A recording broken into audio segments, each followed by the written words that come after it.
below the earth, nearly 4 kilometres down, South African miners dig as fast as they can. Most of the work here is semi-skilled. A strong back and a lack of fear will give you a good enough pay packet at week's end. But after more than a century of mining, the gold deposits are dwindling and the risks are increasing as workers dig deeper for the precious metal.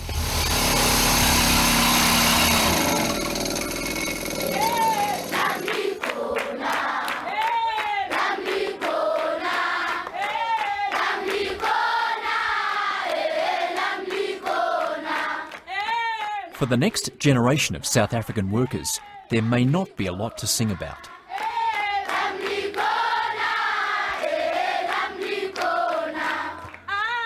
These kids face an uncertain future. 40% of them are destined for a life of poverty. Another 40% are likely to be so poorly educated that their careers will be mundane at best. Just 2 in 10 will make the grade.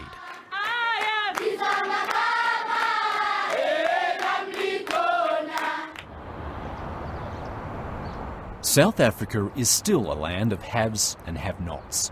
A huge percentage of people remain unemployable simply because they're not educated. Yet the cities are full of expensive cars, more often than not driven by the new black elite.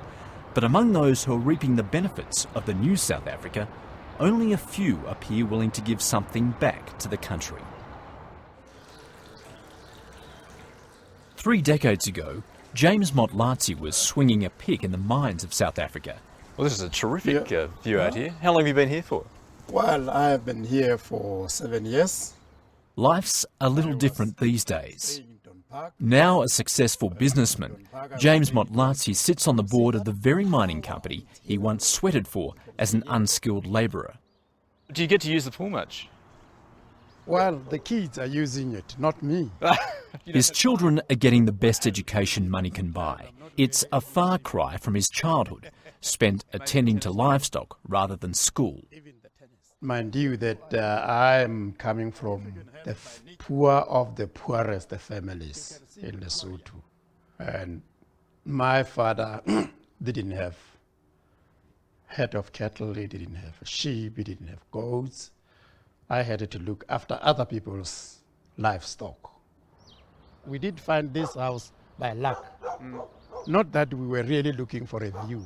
His correct title is actually Dr. James Motlatsi. It's an honorary doctorate in social sciences. It's a title that few would begrudge him. Many consider Motlatsi a visionary. For 30 years, he has fought for the betterment of black South Africans.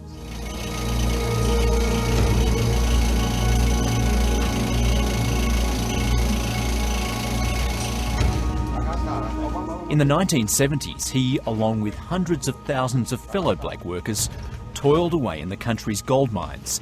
They were treated appallingly. You will be forced to go and shower. If it's winter, the water will be cold. But the terrible treatment is that you will be kept naked, moving from one hole to another for more than 4 hours. By the mid-1980s, the black miners weren't prepared to take any more. Leading South Africa's first black union was James Motlatsi.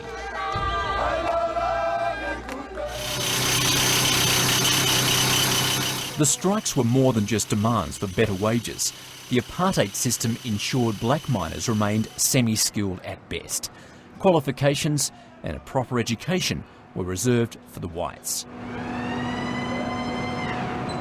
Well, in the 70s and the 80s, and indeed even way before that, black workers were prevented by law, by custom, by practice from acquiring certain skills.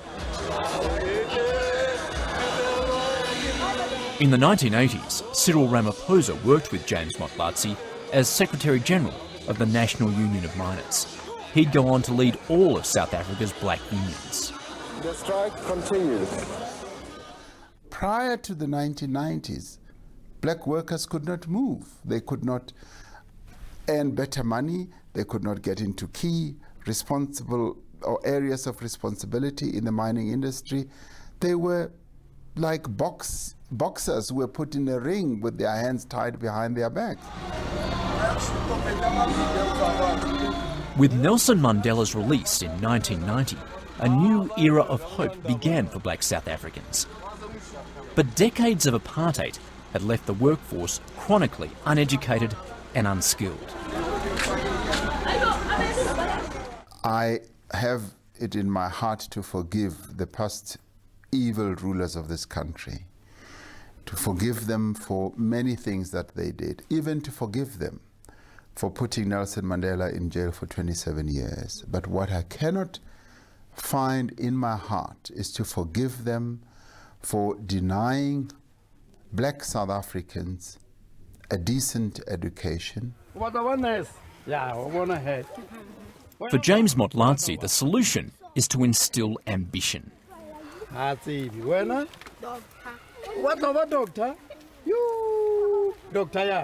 And quite simply, to provide the school kids of today with a proper education.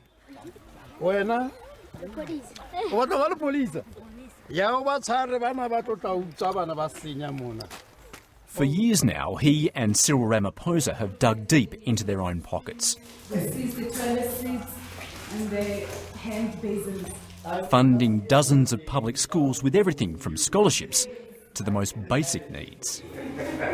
Because I've never seen boys' toilets as big as this. And you're going to find them here in the morning and here. Immediately after the democratic elections in 1994, I and Cyril came together and say, we will have to contribute not only politically to our society, but we must also be able to contribute to make sure that the education becomes available for everybody, in particular children who are coming from the most disadvantaged communities and families.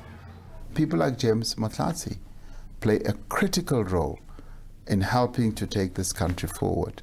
So I am very hopeful about this, the future. I think you have heard about the Adopt the School Foundation. James Motlatsi's Education Foundation is quite a success story. Corporations are now digging deep, and the number of school children who benefit grow by the year. Because ultimately what is important is not only to say this school is the best. We want all the schools to be the best. The thoughts are noble, but the task is daunting. The unemployment rate among the families of these students is a staggering 85%. So if you as learners, even after you obtain your degree, you mustn't sit down and say, oh, today I have arrived. You must make sure that you will continue to study, make research in order to be a good corporate citizen.